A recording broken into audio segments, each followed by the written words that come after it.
All right, welcome everyone to Thursday Yin. It's an absolute honor to be here as usual. I love this class, and it's happening just for a little bit while longer. So everyone here is definitely ready for a Alex class, as Mom has been teaching for the last couple of weeks, which has been great during my exams. And so we're going to continue on our level 2 journey. And again, we differentiated level 1 from level 2 as we increase duration. Remember, it's not so much the movements, right, or the postures in this practice that makes it go from level 1 to level 2, but it's rather the duration. So as we increase the duration, we increase the intensity, but we also increase our risk of severity. So we need to be very mindful when taking this practice and doing the longer holds. And again, only you can know that. And I wouldn't be teaching it to you if you weren't capable of already knowing that. So again, we're all safe. We're all in a good way. I just want to put that disclaimer out because it's just very important to realize what must not be forgotten. Very important. So if we can't do it with the breath, right, we've gone too far. If the breath becomes short and shallow, we've gone too far. If the pain and the strong sensation becomes sharp and electrical, we've gone too far. And we don't want to push through that. There's no level of pushing through that's going to be of any benefit to any of us. So again, just take it a gentle journey toward that place of permanent, lasting, powerful change. All right, so let's begin. Again, you can always use a support, an object. Again, traditional Yin is not taught with that, but we always accommodate, which is good. We're going to start in a tabletop position today. Uncurl your toes, and we're just going to warm up the body a little bit. Just doing a few cat-cows, allowing ourselves to roll through the body as we lift the crown of the head, lift the tailbone. And then again, dropping the chin, looking through belly button and lifting up and forming just this beautiful sort of crescent moon or bow, or sort of lying down C, the letter C. And again, just moving it and grooving it. And then of course, two C's in opposite directions make an S. So we really want to feel ourselves sort of flowing from our cow pose into our cat pose. And again, if there's any issues with the knees, just placing a blanket or a bolster underneath it. Let's lift off the heel of the hands now, starting to move a little bit side to side, looking back. So as I lift the right heel of the hand, I look left. As I lift the left heel of the hand, I look right. Good, and then you don't have to do that anymore, or just do it when you want to do it. Right, just to release any tension in the wrists, right? Allow yourself to relax, let go, let be, looking left and right, feeling. Good, fantastic. Our first pose is going to be Anahata, or heart opener, and our modification or accommodation is going to be our child's pose. So we all know child's pose, and we know we can do child's pose at any point. So this posture is really unique and interesting. So I know for myself, in order to accomplish it, I'm trying to kick me out of this system. There we go, perfect. I know how to accomplish it for me successfully is I like to lift myself up a little bit. So I do like to put a bolster underneath my knees. I find that I don't want to be worried about my meniscal tissue sort of getting thin ever. I want to keep my meniscal tissue as long as I can. But I do a lot of yoga, so I'm on my knees a lot, and so that's fine. But I don't want to be grinding or sort of, wearing down, that tissue. It's okay every once in a while. It's healthy for it, not a problem. But too much, like Goldilocks syndrome, is ultimately too much. So we just want just right. So again, holding for a longer period of time. I know that's going to be a problem because it has been in the past. So just cueing you as well. Roll up a blanket. Put a bolster, put a pillow, whatever you need. But this one, we're going to have the hips up. So this is going to be very cool. We're going to do 7 minutes. So I'm going to start it at 8. And I'm just going to talk through the first minute to get us in a good way. So again, coming down onto your forearms, that's how we're going to start. Nice and easy. So again, you just relax the head and you're lifting the hips up nice and high. You see that curve in my spine? So again, just doing a few cat-cows from here and you'll really feel it. And now, as you can see, I'm really starting to push back and stretch my arms. And again, this might be very difficult on your shoulders. And that's why I would say, just doing it this way, Anahata, lifting your tailbone up and relaxing your head down is a great way to start the pose. And then to move into it slowly. Remember, this can be your comfortable edge. But I am going to demonstrate the next level, like I said, in the first minute, just getting everyone acquainted. We're still going to do 7-minute hold, but I'm going to show the full variation. So again, what you do is you stretch out, you bring your forehead to the ground, right? And basically what you're doing is trying to stack your hips above your knees, and your heart is actually, again, if you just do a few rounds of cat-cow, it's a very intense stretch. And again, you have to get comfortable, so cactus arms, but I like to put most of the weight into the forehead. I don't mind it as long as I'm aligning everything correctly. It should feel a bit like a tripod. And that's a good feeling. It's very grounding. So, I find this for any sort of mental fog. I find this brings a lot of neuroprotectivity for me as I increase my circulation through my breathing. And again, bringing my head lower than my hips is always good for my circulation, especially with the breath. Again, if you're feeling any pulling in the shoulders, just relax the arms more like cactus arms. Again, you can get all the benefits. You don't have to be straight arming it, pressing your armpits down to the ground, but that would be the full extension, right? So your hips are up high, right? You do a few cat-cows, you feel it, right? Your feet are nice and relaxed. They're not even being weighted. All the weight is on the knees and the forehead. And then, of course, the armpits are drawing towards the ground, tailbone large starts to lift, and you start to feel that curl. And why do you feel the curl? Because the heart is melting. This is why it's called Anahata, right? Anahata means heart, the heart opener. It's a very deep back bend because that forehead, if you can relax into it, if you can relax everything, is going to allow you to stimulate third eye center. And as your focus attention goes on your forehead, your heart is just going to slowly start to make its way down towards the ground. Again, I'm already feeling all sorts of sensations. But again, I'm teaching. This is not my practice. My practice is to teach it. Good, we're halfway there. You're doing fantastic.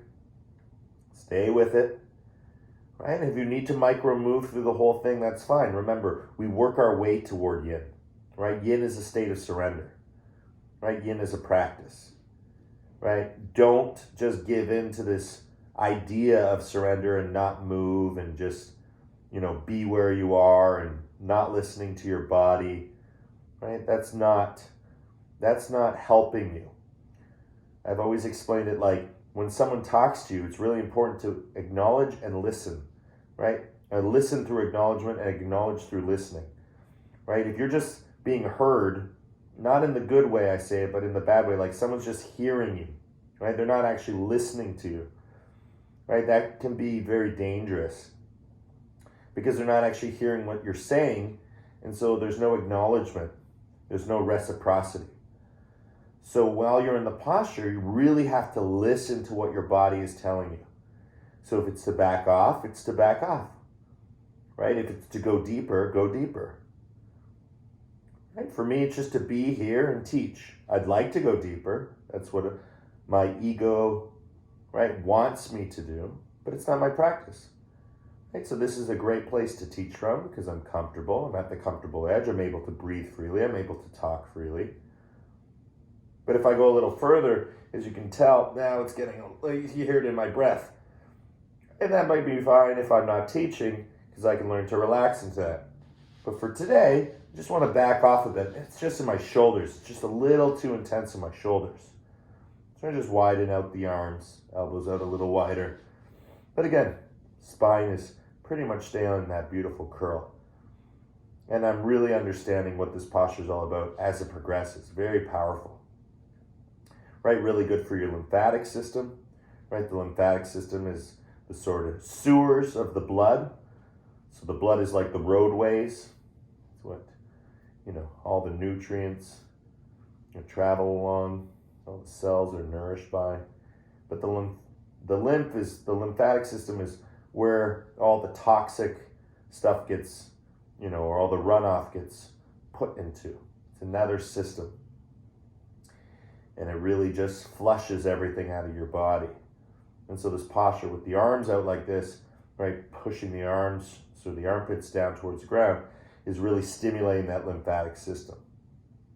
Because how often do we do this, right, for our armpits, right, which is, a major city, right, for the lymphatic system, right? A lot of the lymph travels through that area, right, from the abdomen, through the chest, up through the armpit, to the arms, up towards the neck and the head.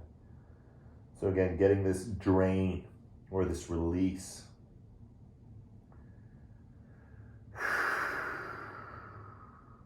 Breathing and feeling.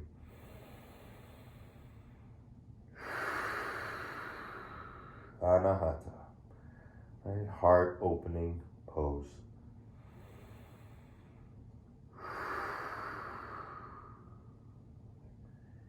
And remember, at any point in the posturing, you can start to feel discomfort.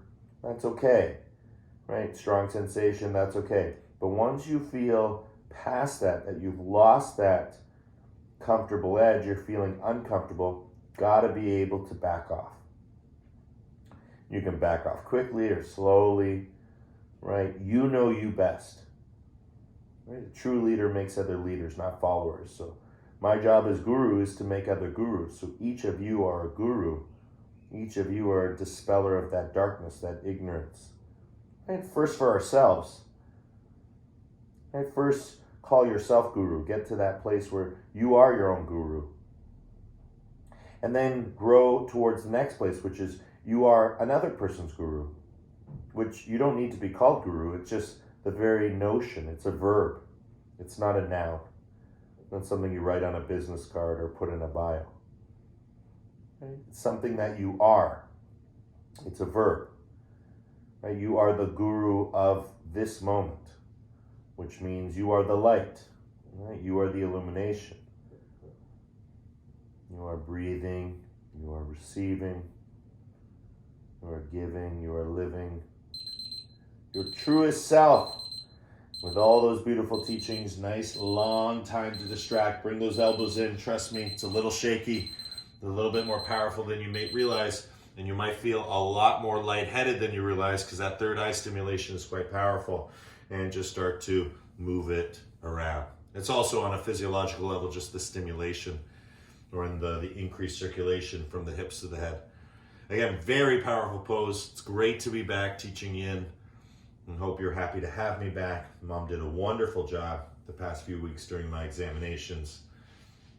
But like I said, it's great to be back. And again, it's great to do that posture. It just feels so great, especially for me staring at a screen for so long. Like so great to do 7 minutes, just like putting my forehead on the earth and having my hips up in the air. Again, very different than child's pose. It's not as, the sensation is not as strong, and that's why we have the hips lifted, right? For a more subtle, and that was our accommodation or modification, right, version of that, that's child's pose. So again, if you were able to accomplish that, great, fantastic, very, very happy with that outcome. And again, just moving it around here in your tabletop, right? Or again, choosing whatever it is that you want to do, right? Spending the time. Right? We usually do 1 minute transitions in our Yin. But when we hold longer, I like to give 2 minutes, right? Because again, you should be able to have more time to explore, your body, right? You should be able to explore your movements. And again, rather than tell you what to do, I just do what I do. And again, you'll just naturally start to mirror me because it's what feels right for me. And maybe it feels right for you, but maybe it doesn't. Maybe it's something else. Maybe you didn't come to core class, right? So your body feels differently because this is your first yoga class. Maybe you did come to core class, right? And your body feels exactly like my body, right? Again, depends what our emotions are on the day. Depends on where we are, right? Not always do we check in with each other online from the same location, right? So again, everything plays a part, setting, and dose, right? And of course in yoga, the dose is the posture, right? That's the duration aspect, how long we're in it. And that really emphasizes just how powerful it is, because the longer we hold, the more powerful it becomes, because we're moving from, a physical practice into a meditative journey. Right, I bet that first half of the posture was really quick, but then when you hear that dee, after that point it gets very slow. It was for me. Time sped up. I was like, oh, we're halfway through. And then all of a sudden it slowed down. It's like, wow, it's taking a lot longer in the second set. All right, fantastic. Let's switch it up. Let's roll over onto our backs. Let's do happy baby. Because again, we're going to change it up. It's always good for us to go from hot to cold, from up to down, right? From on our knees to on our backs, right? Change it up. And again, we're going to do 8 minutes once again. Actually, we'll do 10 minutes for this one. We're all pretty strong here in our squat. So we'll do 10 minutes. And remember, you can always accommodate. So take your time. Remember, it's a gentle journey, right? Knees into chest. Give yourself a nice squeeze. Roll it out on the floor. Something also to pay attention to, especially in our yin, is, placing our bolsters underneath our necks, right? And then again, maybe removing it at the halfway point. So let's do that. Let's encourage that kind of behavior, because we just kind of cranked our neck this way. I don't want to keep cranking it. I actually want to twist the other way. So again, tucking that chin, the bolster or pillow will help do that really nicely. And then halfway through, when you hear that whistle, you can get rid of it and just go flat, because that's ultimately where we want to be, from the tailbone to the crown. Good. Grab hold of the outsides of the feet, through the insides of the legs. And again, just playing around, right? Happy baby is indeed happy, and that's why we call it playful baby, right? So spending the time. But ultimately, what are we doing in this pose? We're trying, see my tailbone? It's very subtle. I'm moving it around. I want to get that tailbone down, flat on the floor. And see, this is where the weight of the arms, when they're straight, and you bring the shoulders together. You don't actually bend through the elbows. You bring the shoulders, again, flat. Everything's going flat. Just think of, a skillet or a pan, right? And you're, pressing down the food so it's all level on the skillet, that you want even heat, right? The floor, whatever's off the floor, you want to bring it down, because you want that even heat all throughout the backside. Of course, there's going to be rotation and change, but that's what the bolster's for. And ultimately, over time, hopefully our hips will drop down a little bit more as well. Good. So being here where you are, relax your head, right? Head has to be relaxed. That's why the support's really nice. And again, the knees are coming to either side of your body, not because you're pulling on them. Well, you are pulling on them, but it's the gravity of the pull. That's why I said it's more through your shoulders, right? It's more, the pulling comes from getting everything flat. So you're not actually physically pulling your legs to become flat. You're becoming flat because you're holding on to your legs, and that is flattening you out on the floor. All right. So now let's start to focus more on breathing. That other posture can be a little bit difficult, because again, our nose is so close to the ground,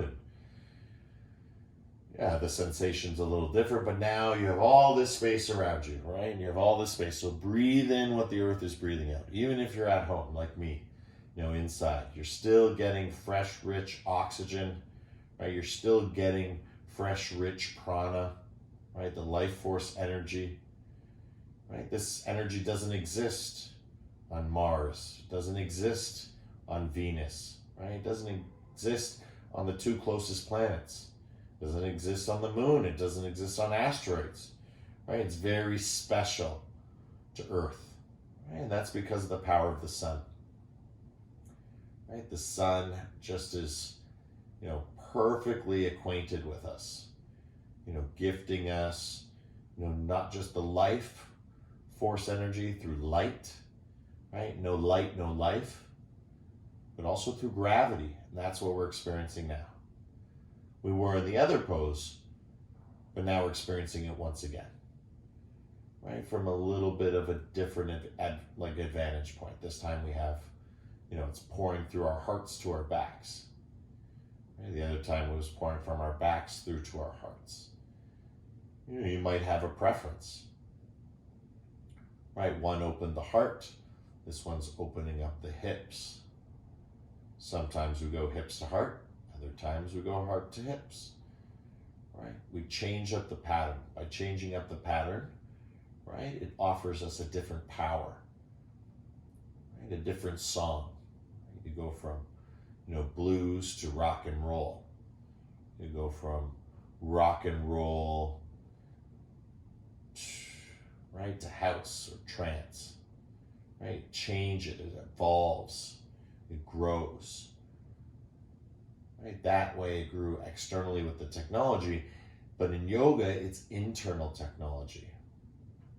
It's also external technology because in the old days, I would be doing my practice and sending my practice out to you during this time of maybe lockdown or pandemic, right? To my students or to my friends, and devoting my practice with my intention and, hoping.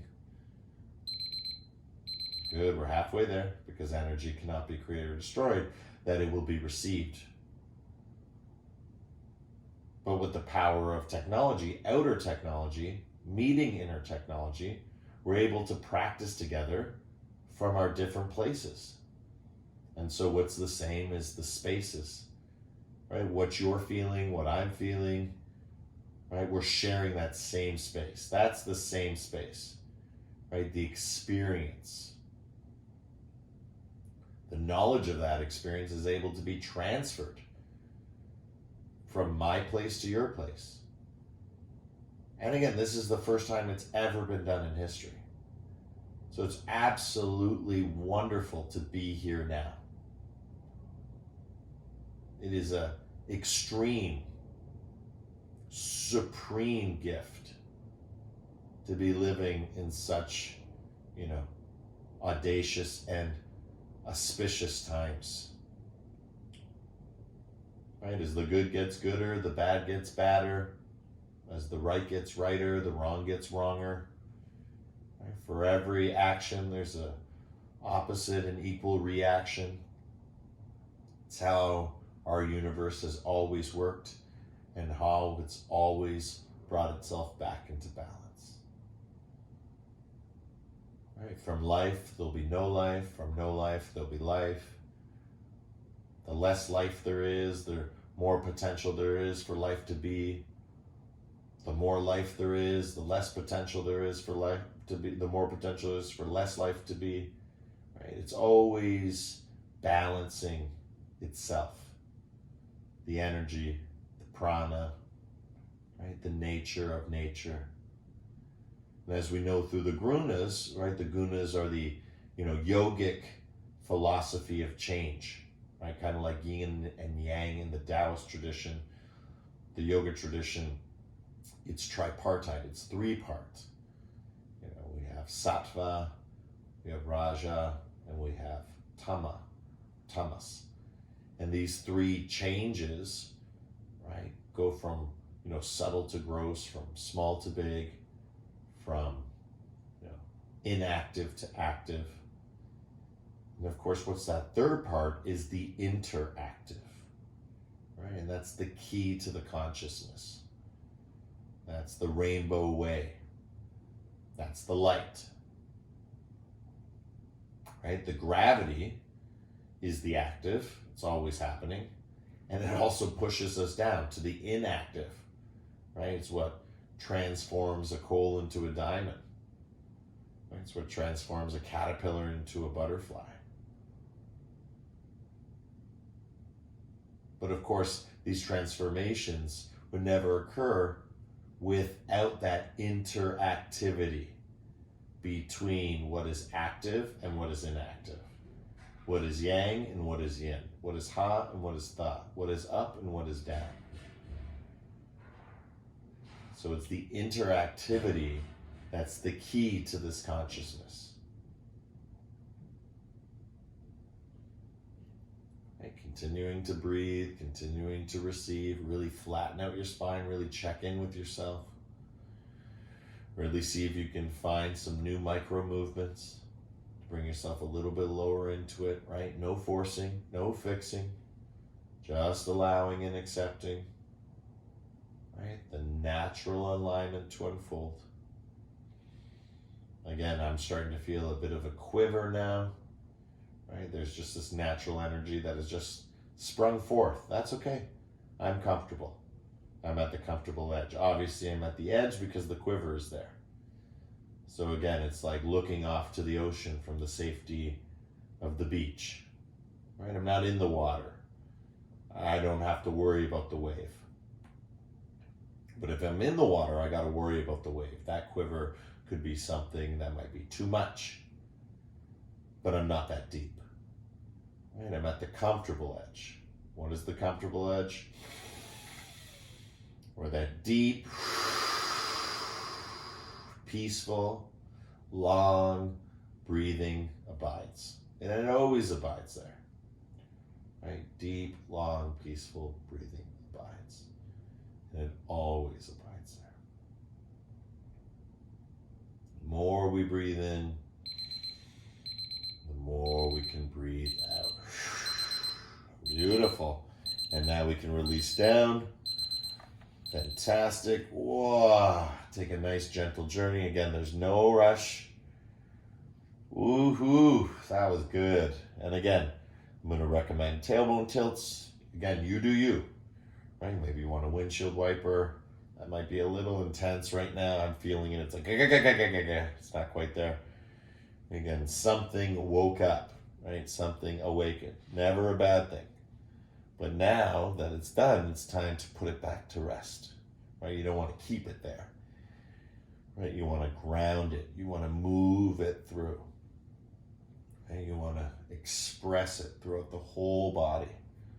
Sometimes I feel it's like popping a pimple, right? Some of these sacred tremors come because we're looking at a certain area and then all of a sudden something gives, right? Something releases.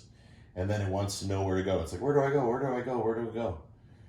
And then it's just about, doing very simple movements, right? Without having to force or fix anything and just align and accept, right? Let it find its home in your body. If it wants to go back to where it is and become stagnant again, that's fine because you're going to just do it again and it will want to run around again. Again, not every animal, when you open the cage door, wants to leave right away. And we can see sometimes our pain and our suffering as kind of those caged animals, Don't know why we built a cage to begin with, but we did, and, we had to, and such is life. And through yoga, we learn to open the cage door, and sometimes the animal comes out. There's always that possibility that it will come back in, right? That it, is so used to the cage, it's so used to its own suffering that it will just come back even though we've released it. So that's why yoga becomes that daily practice where we're always trying, in quotations, to release it, right? Let it go, right? Show yourself that you can let it go. Show yourself that you can let it be. Because the more you can let it be, the more ultimately you can then receive. What are you receiving? The prana, the energy, the life force, right? The healing and the feeling that comes with that healing, right? The knowing and the showing. And that's what practice is all about, right? Being aware of all of this. Ooh. Good, fantastic. So again, for me, that's all I needed. Just tailbone up, tailbone down. For you, again, just be aware of what you're doing in your counter poses because, again, it's part of the practice. And again, that creativity, that freestyle, that intuition, it's all part and parcel with the whole. All right, so we're going to do something very cool. I hope it's going to help. And we're going to start actually upright at the highest position before the yin becomes the yang in sort of physical posturing. So I'm going to show you from the side. So I'm gonna come a little bit further down on my mat, and I'm just gonna climb up slowly and come into a forward fold. All right, so forward fold, again, you can take that bolster and just place it under your hands. Again, you don't have to go right to the legs and dangle. That can be very intense, especially where we just came from. So again, it can kind of form more of a tabletop position. But again, just relax. And again, feet don't always have to be together, right? They can be nicely separated. And again, comfort, right? What does it mean to have comfort? It means to take the space you need, right? You don't need more space. That's not comfortable, right? Not enough space, also not comfortable. Just right. Think of everything as Goldilocks phenomena or syndrome, right? You are Goldilocks, right? Basically, the secret to life is Goldilocks. It's one of the best stories to learn as a young age, right? You don't want what's too hot. That's for someone or something else. You don't want what's too cold.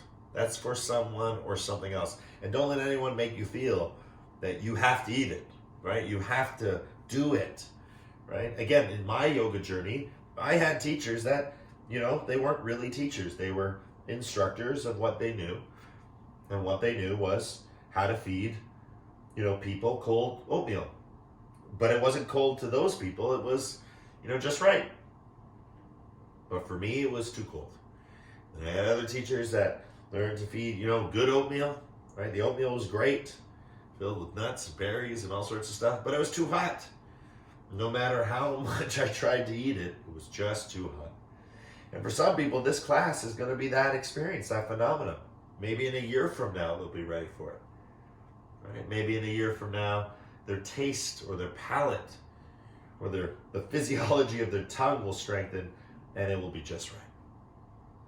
Again, it's not mine to judge what's right or wrong for anyone or anything else. It's just for myself. That's what yoga is. Pure subjective experience. That's the phenomenon we all share. We can all really embrace and understand what is right for ourselves is not right for anyone or anything else. But if it's right for us, we can enjoy it with all our hearts, all our minds, all our strength, and all our soul. All right, that's a beautiful introduction to our forward fold. So now we want to come off the bolster, and now we want to start getting into the real forward fold. So rocking forward and back, as you can see, and then again, head relaxes.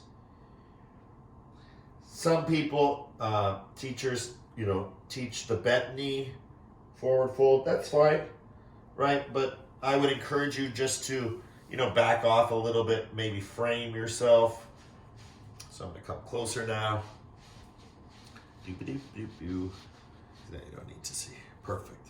Right now we're coming down. And again, rocking forward and back. Again, getting into a good way. So we're going to do a nice long hold. I'm going to see how this goes.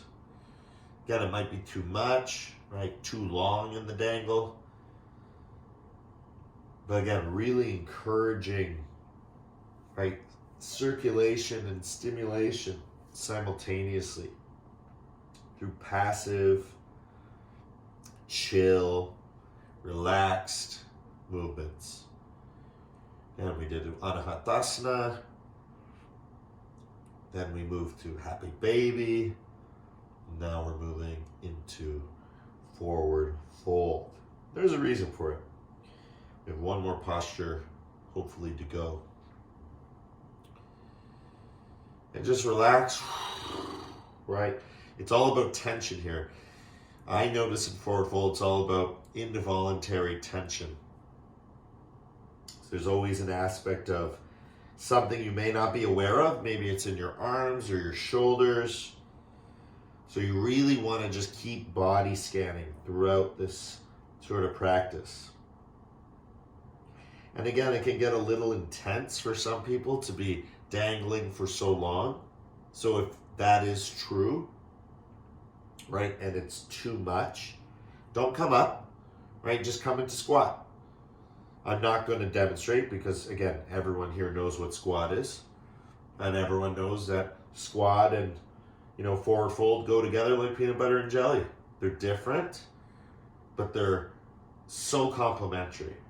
So if your dangle becomes too much, right, you're starting to feel it too much, right, for so many reasons. Some people have ocular issues. Some people, there's all sorts of reasons. But I know that the people here don't have those reasons. But for any reason that you don't know you have those reasons, and you start feeling again that barrier, that you're crossing that barrier from comfortable edge to uncomfortable, right? Remember, beyond the barrier is uncomfortable. I'm not uncomfortable. I'm able to teach. That's why I'm able to talk. That's why I'm able to, move my head this way or this way, because it's okay. But I'm not cranking my neck. I feel no discomfort. It's very comfortable for me to talk, hang upside down, feel a little bit like Rumi, reciting poetry or the Quran upside down is a metaphor.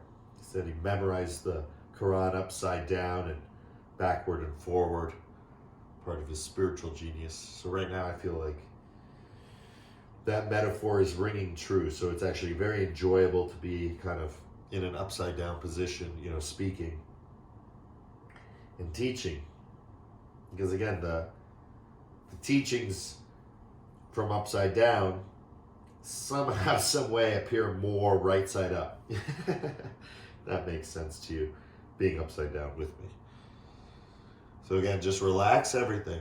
Relax your head, relax your shoulders, relax your hips, right? Always shifting the weight forward and back just to bring that little bit of movement.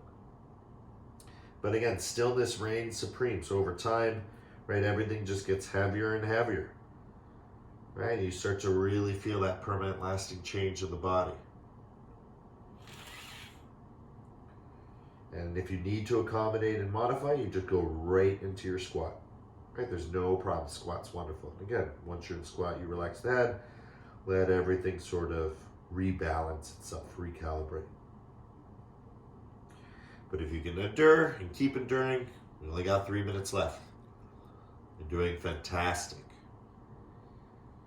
And I really, really encourage you in the last few minutes of the posture, really to surrender to it. Right? You can even grab hold of your elbows, right? See what that feels like. Right? Just change up the arm position just to see, is there any tension that I'm holding on to? Because ultimately, this is one of the best ways to train your flexibility. Right? Just go with gravity. Let gravity do the work. Because if gravity's doing the work you're doing is to get out of your own way. Right? Is to get rid of the tension. Because if there's tension in the body, that's what's preventing you from going deeper. And so if gravity is doing the heavy lifting, right, by pushing you down and you're in the perfect posture to receive that push, then you can just surrender to it. And it becomes like a momentum, much like in the core class, where we find that, that sweet spot, right, that pocket where we can use the momentum.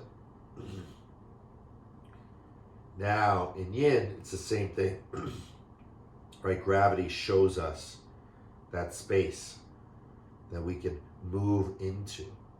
And when we move into it properly or appropriately, then grace appears. We move with grace.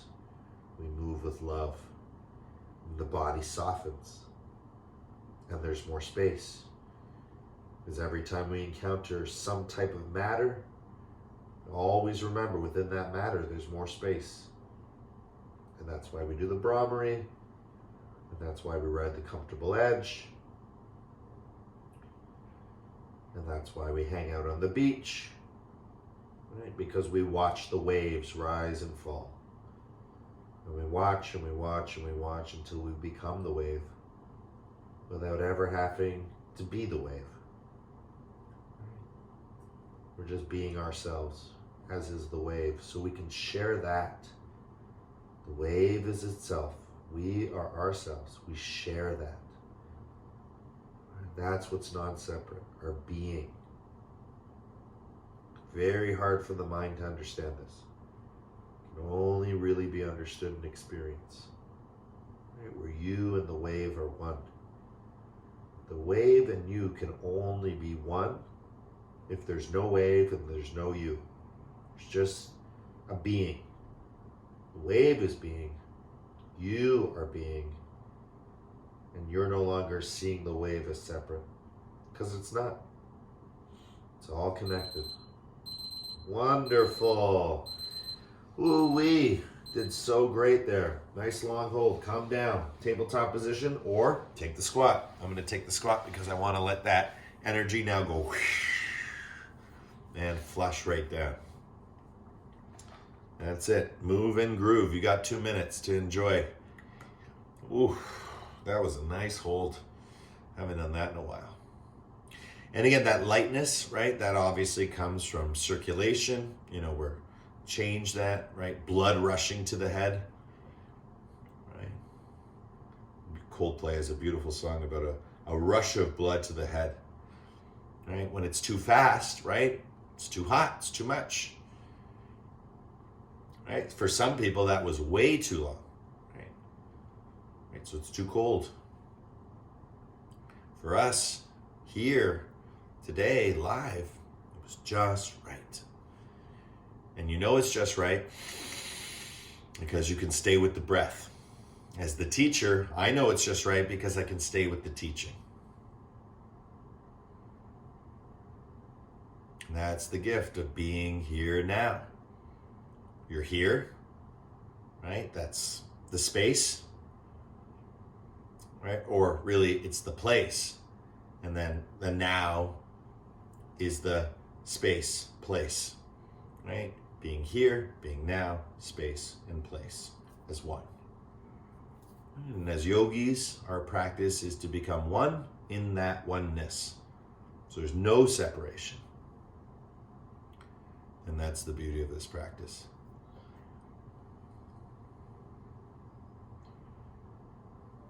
All right, and just perfect timing. We have one more posture to go. Now, what will that be? It's a very interesting question. Because right now I'm feeling super free. And so I think what I want to do is I want to do a sitting posture with you. Because sitting postures are very powerful as well, because now we can really ground the tailbone. So let's take Cobbler Pose. Okay, so we're going to take the Cobbler Pose. We might not just stay here, but, you know, just take the Cobbler Pose and just move it around. Right, let it go, let it flow. Oof. Yeah, I think I want to give a yogi's choice.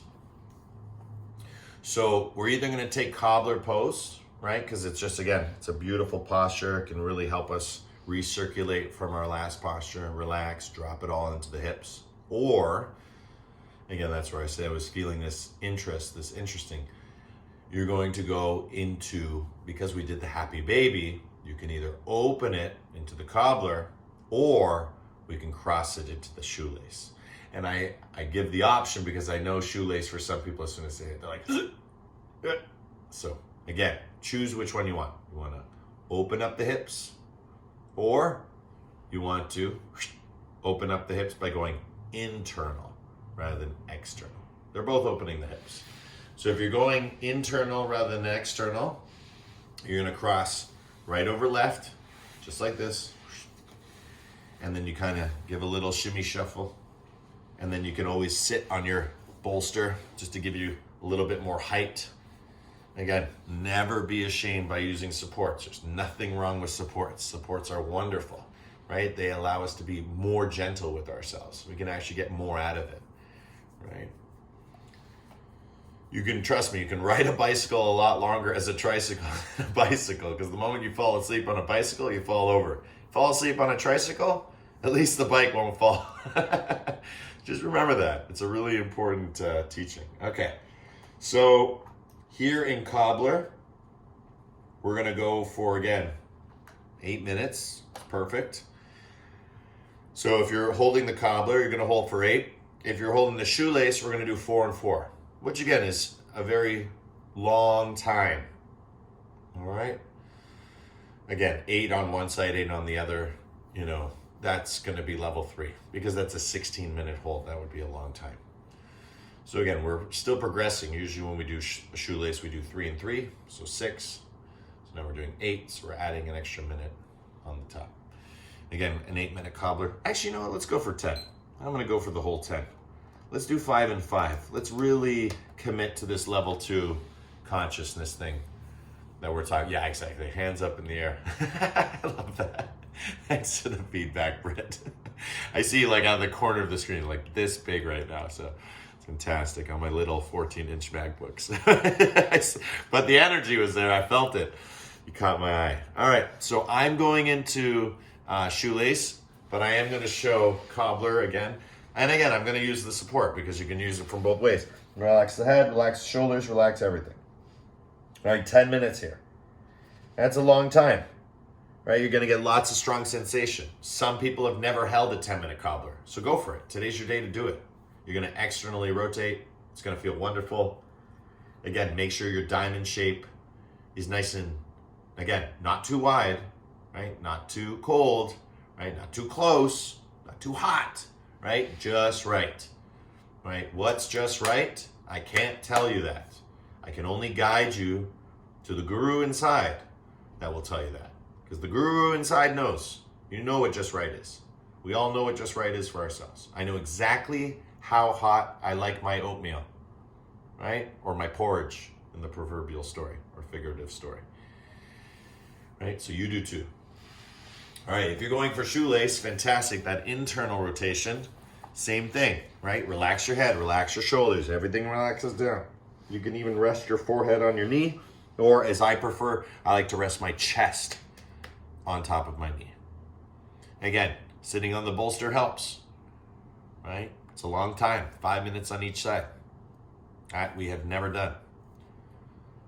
So whatever you choose to do, stay with it. But again, no tension in the head. So body scan. I'm just staying up for teaching purposes right now. If I was you, my head would be totally relaxed and I'd be down into it. So I'm just gonna, lead by example here. There we go. We're in it. We're not in it to win it, right? This is not a competition. But if it was, how you win this competition is by being the most relaxed person in the room.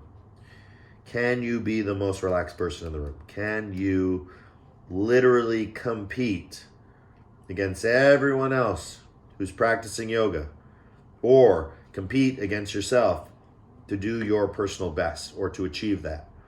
And in this practice, the less you do, the more you achieve. So once you're in the posture, which is basically all that yin is asking of, now surrender. Surrender the same way you would in forward fold, the same way you would in child's pose, the same way, well, it was a little bit more of a challenging position, but the same way you would in anahata, right? And if you are uncomfortable, right, change in the same way, right? Adjust in those same ways. Learning how to allow yourself to breathe and be. Learning or knowing how to accept. Being aware of the whole process, the whole consciousness.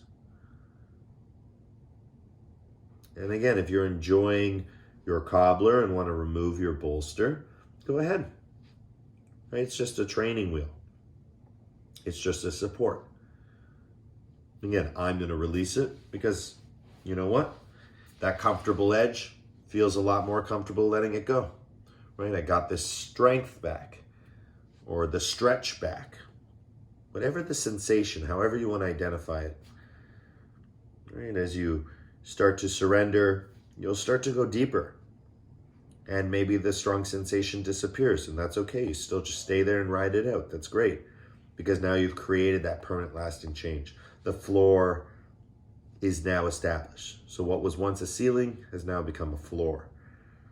You're on the first floor, you looked up and you saw a ceiling. And then of course we took it to level 2. We got in the elevator, we increased the duration, and then we said, hey, can the ceiling of the fourth floor become the floor, right? So that we can now live on the second floor. that our practice has increased from 3 to 5 minutes to 8 to 10 or 7 to 10 permanently. Absolutely. But again, it takes building. It doesn't just happen. It can't be given to you. Beautiful. We're halfway there. For those in shoelace, all you got to do is come up very quickly. Watch me. Go in the direction of your top leg. So watch me. I go in the direction of the top leg. Whoop. So you should be able to do this with the screen. Look at me. And then again, drop the opposite leg in through and on top. If you can't do that, that's cool. Just uncross and bring your left over your right. But over time, that transition is very useful because you can just do it and then go right in on the other side. For those in Cobbler, well done. You've reached the halfway marker, right? Start to breathe. Maybe you want to bring your legs in a little bit more. Maybe you do want, maybe it's getting too cold now and you want to get it a little bit hotter. But that hot was too hot at the beginning. Maybe because of the bolster at the beginning, you want to slide the bolster back underneath because you're in shoelace and you're like, oh, I did shoelace for 1-2 minutes with the bolster. Maybe that's why this side feels different. So you do 1-2 minutes with the bolster again until you want to remove it. Again, the mind works in mysterious ways. Remember, there's always more mystery than there is matter. A lot more space. And that's why we are here now, and we've always been here now, and we've never not been here now. There's actually no such thing as the past or the future. That's only in our minds.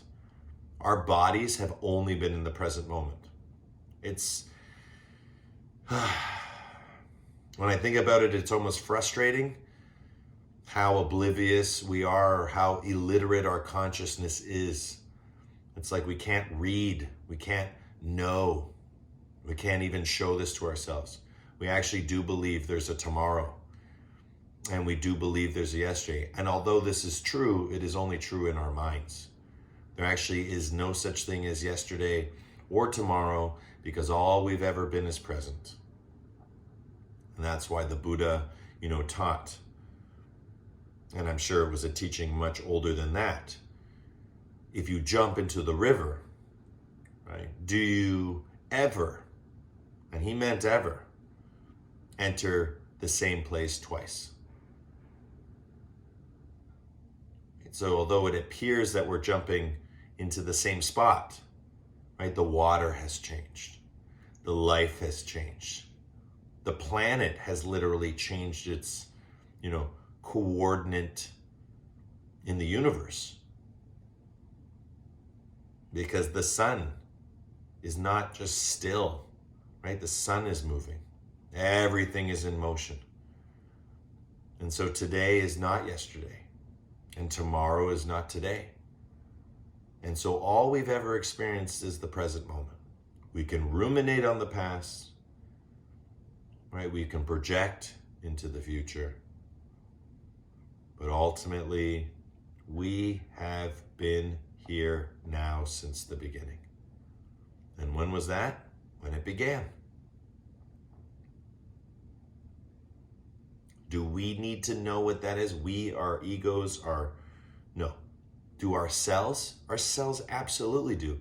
If there was no beginning, it wouldn't be within us. We wouldn't be here. So the beginning is at the end, which this isn't the end. Because if it was the end, we wouldn't be existing. Right? This structure of DNA has been there with us since the beginning. And where it formed its structure has been from its beginning. So it's timeless in time. And the longer we hold, the more we can breathe, the more we can receive. The consciousness of yoga goes to such incredible lengths and levels. And so to absorb the teachings, right? Absorb the practice, ultimately is to become absorbed in the presence of your present moment. We just bring the body in through the posturing. We bring the connection to the body and the mind through the breathing, through the pranayama, through the pratyahara, turning the senses inward. concentration, meditation, as Patanjali taught, and finally into samadhi, which is the darshan, which is the direct experience of the yoga that was 10,000 years ago and will be the same 10,000 years from now. Beautiful work, everyone. That was 10 minutes. Well done. Take your time. I'm going to stretch in a forward fold because that's what feels good, because I was in the shoelace. Again, if you're in cobbler, you might want to windshield wiper your knees side to side, right? Again, abduction, adduction, right? We open the hips, we bring the hips together, both open the hips. Right? It's all hip opening. Just spend 2 minutes, and then we're going, again, choice today, right? Because it's level 2. And the choice is Shavasana or sitting meditation, right? At this point, you get to choose how you take your stillness, how you integrate, right? Because you can just lie there or you can just sit there. It really doesn't matter. What matters is the state. Can you get to a place of surrender? It's easier to do it lying down because you're more inclined to fall asleep, and you've practiced that your whole life. But being in a place of stillness, sitting is usually a state of attention. And yeah, in meditation, you want to be in a state of attention, but that's really, concentration. That's why meditation is just one step higher. And we know what that step is because we practice in Shavasana. So level 1, Shavasana, lying down. Level 2, sitting up. If you sit up against a wall, right, that's like level 1.5. Right? It's just, again, the stillness is everywhere. It's in all things. If we stand, right, that's level 3. If we meditate in squat, or we meditate in any of these kind of in between, like our bolster series or restorative series, maybe that's like right in between, like a 0.5. And that's great. It's just another degree. It's not better, it's not worse, right? In the mathematics of infinity, the center is everywhere and it is nowhere. So it really doesn't matter, right?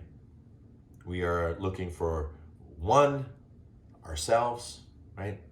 Our human, right? Our being into oneness with all being, with all self and selfhood. All right, so wherever you are, choose where you want to be. Lying down, sitting up. And again, I'm going to put the timer on because I really just want to experience this in complete stillness, complete silence, because I've been talking for a while. Actually, you know what? We're not in a rush. Let's do 10 minutes today. We're just going to sit in 10 minutes of silence. And again, if sitting's too much, you can lie down, right? If lying down is not enough, come up and sit. But really, the whole practice of Yin is designed to increase our meditation. Because if we can surrender in Anahata, and we can surrender in Happy Baby, or learn how to surrender, or gain the capacity or abilities, right? The practice, right? Lengthen the spine, strengthen the spine. Then sitting becomes that much more at ease, that much more pain-free. And without that pain, right? Without that discomfort, because of the yoga, the physical asana, right? We're able to regulate the pranayama, and now we don't need to regulate it anymore because now it's regulating us, right? We don't need to control the pain because there's no pain, right? Now there's just pleasure. So sitting can be the most wonderful thing in the world, or lying down can be the most wonderful thing in the world. It can also be the most horrific thing in the world. Right? Earth is both heaven and hell, the concept of both, right? It's up to us whether this earth, this moment, this place, this practice is something, if you were to imagine what heaven would be like, would you be doing this in heaven, right? And what would it look like, feel like? If it looks like, feel like exactly what it is right now, you're already in heaven. There's no afterlife. It's just this life. It's non-separate.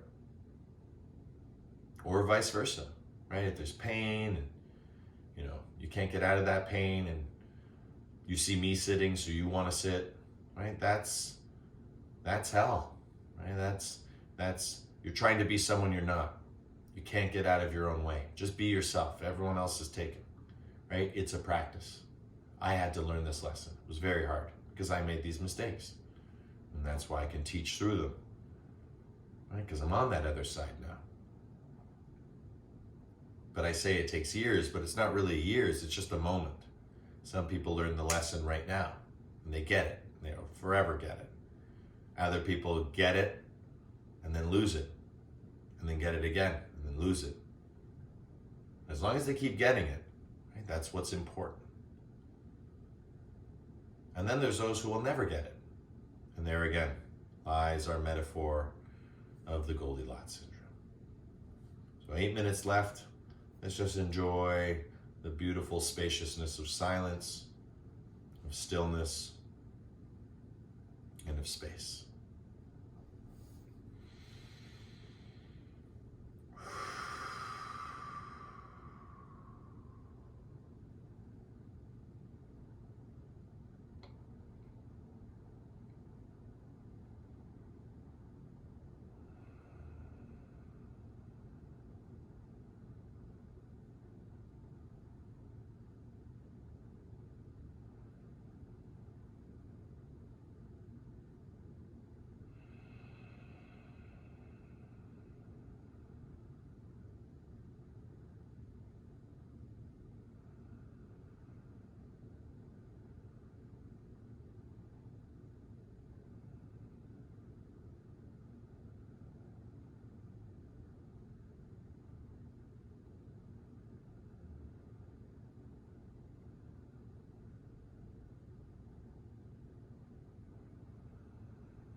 to your physical body by bringing your palms together. Take all the time you need.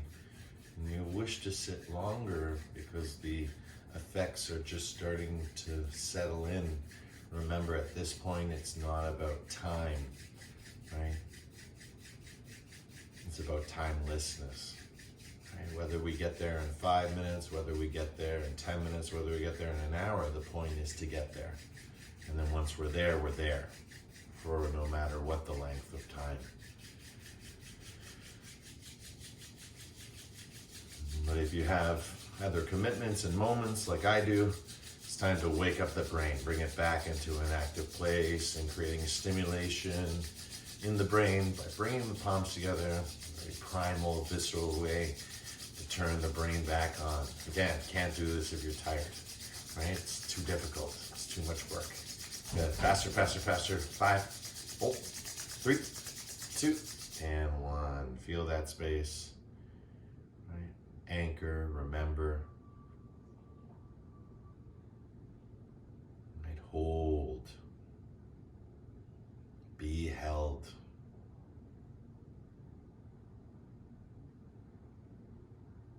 And we're going to gently close the practice by slowly closing the palms as we chant the mantra Om or Brahmari.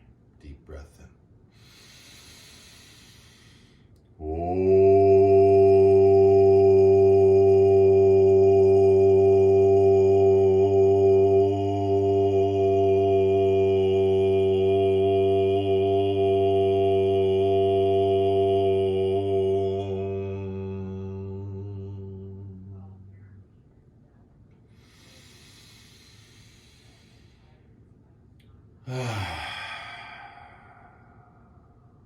Shanti, shanti, shanti. Peace, peace, peace in your hearts, in your lives, in everything that you see, are, and be.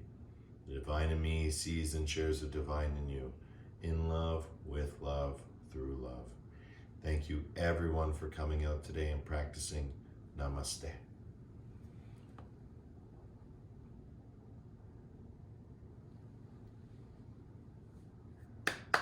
Yay!